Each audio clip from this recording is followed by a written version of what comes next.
အမျိုးသမီးတွေအနေနဲ့ဓာတ်ရက်လောက်ရက်သားနဲ့ဘိုက်ခောက်ကလည်းကြာမလာဘူးနီလန်းတွေလည်းစုံနေပြီဒါမျိုးခံစားနေရပြီလားပေါ့နော်အဲ့အတွက်ကြောင့်အနည်းမှာဆိုလို့ရှင်တော့အမျိုးသမီးတွေအနေနဲ့ဒီ one bite မှာအစီစုတာကဘာကြောင့်လဲဘယ်လိုလှုပ်ဆောင်တဲ့နေဆိုတဲ့အချက်တွေကိုဝေမျှဆွေးနွေးသွားမှာဖြစ်ပါတယ်အားလုံးပဲမင်္ဂလာပါကျွန်တော်ကတော့အစားအသောက်နဲ့ဟာရဆိုင်ရာထူပြူဒေါက်တာရင်းဖြစ်ပါတယ်အဲ့တော့အမျိုးသမီးတွေအနေနဲ့အသက်35နောက်ပိုင်းရောက်လာပြီဆိုလို့ရှင်အများစုကဒီ estrogen drop လို့ခေါ်ရဲကျွန်တော်ဒီ hormone လျော့နေလာပြီးတော့မှကျွန်တော်ဒီလိုမျိုးဖြစ်တဲ့အရာကဒီ one bite မှာအစီတွေစုစီဖို့ပို့ပြီးတော့မှအားပေးရဆိုတာကိုတွေ့ရမှာဖြစ်ပါတယ်နံပါတ်2ချက်ကကြတော့စိတ်ဖိစီးမှုဖြစ်ပါတယ်အဲ့အတွက်ကြောင့်အမျိုးသမီးတွေအနေနဲ့ပေါ့နော်ဒီစိတ်ဖိစီးမှုများပြီဆိုလို့ရှင်တခြားသောနေရာတွေမှာအစီစုတာမျိုးထက်ကျွန်တော်ဒီ one bite မှာပေါ့နော်ဒီ bite ခောက်မှာအစီစုတာကပုံမှုပြီးတော့မှဖြစ်ပေါ်စေနေဆိုတာကိုလည်းတွေ့ရမှာဖြစ်ပါတယ်နံပါတ်3ချက်ကကြတော့အဲ့ချိန်မမှန်တာအဲ့ချိန်မပြေဝတာဖြစ်ပါတယ်အဲ့အတွက်ကြောင့်အမျိုးသမီးတွေအနေနဲ့ဒီစိတ်ဖိစီးမှုများလို့ရှင်တချို့ကကြတော့အဲ့လိုမရတော့ဘူးတချို့ကြတော့လေဒီအလုတ်များတယ်ပေါ့နော်အလုတ်များတော့အဲ့ချိန်မမှန်တော့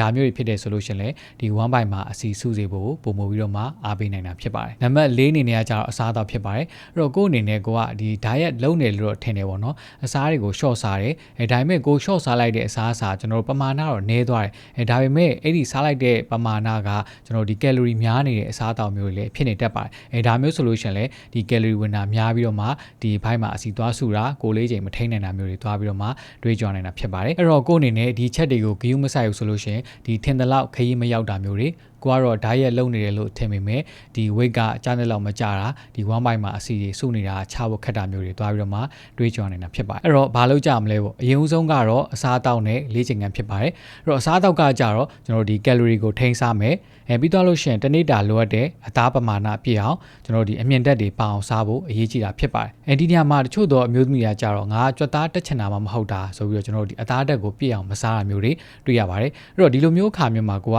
အသားတက်မပြည့်ဝတဲ့အခါမှာဒီဘိုက်ကမကြာခဏစားပြီးတော့မှတခြားသောမုတ်တွေအချိုတွေသွားစားတာများပြီးတော့မှဒီ calorie များသွားတာမျိုးတွေလည်းကျွန်တော်တို့တွေ့ရတတ်ပါတယ်အဲ့ဒီအတွက်ကြောင့်ကိုယ့်အနေနဲ့ diet လုပ်နေပြီးဒီဘိုက်မှာစုနေတဲ့အစီတွေကိုလည်းကြားကျင်တဲ့ solution တော့အသားကိုတော့တစ်ရက်ကိုအနည်းဆုံး10ကျပ်သားလောက်တော့စားဖို့အကြံပြုချင်ပါတယ်နောက်တစ်ခါကျတော့လေ့ကျင့်ခန်းဖြစ်ပါတယ်အဲ့တော့ဒီနေရာမှာလေ့ကျင့်ခန်းလုပ်လားလို့မေးလိုက်တယ်ဆိုလို့ရှိရင်အမျိုးသမီးအများစုက gym သွားတယ်လေ့ကျင့်ခန်းလုပ်တယ်ဘာဆော့လဲဆိုလို့ရှိရင်ကျွန်တော်တို့ဒီ cardio တို့ခုံတဲ့ဟာတို့ဒါမျိုးတွေကိုဦးစားပေးပြီးတော့မှဆော့တာကိုတွေ့ရဖြစ်ပါတယ်အဲ့တော့ဒီလိုမျိုးလေ့ကျင့်ခန်းတွေကလည်းကျွန်တော်တို့အရေးကြီးတယ်ပေါ့နော်ဒါပေမဲ့ကိုယ့်အနေနဲ့အစီတွေကိုလောင်ကျွမ်းဖို့ခုနလိုမျိုးဘိုက်မှာစုနေတဲ့အစီတွေသွားပြီးလောင်ကျွမ်းဖို့ဆိုလို့ရှိရင်တော့ကျွန်တော်ဒီ strength training လို့ခေါ်တယ်ကျွန်တော်တို့ရဲ့ဒီကြွက်သားတွေကိုလေ့ကျင့်ပေးတဲ့ဒီအလေးတုံးနေနဲ့ဆော့ရတဲ့လေ့ကျင့်ခန်းမျိုးတော့မဖြစ်မနေပအောင်လုပ်ဖို့အရေးကြီးတာဖြစ်ပါတယ်အဲ့အတွက်ကြောင့်အမျိုးသမီးအနေနဲ့ကိုယ့်ရဲ့ဒီ one bite မှာစုနေတဲ့အစီတွေကြားဖို့ဆိုလို့ရှိရင်တော့ကျွန်တော်ဒီ cardio လိုမျိုးလေ့ကျင့်ခန်းတွေအပြင်ကိုဒီအလေးမတဲ့လေ့ကျင့်ခန်းကိုပါတွဲပြီးတော့မှလုပ်ဖို့အကြံပြုချင်ပါတယ်နောက်ချက်ကကြတော့အဲ့ချိန်ကိုဂရုစိုက်ဖို့အရေးကြီးတာဖြစ်ပါတယ်ဘာလို့လဲဆိုတော့အိပ်ပျော်တာက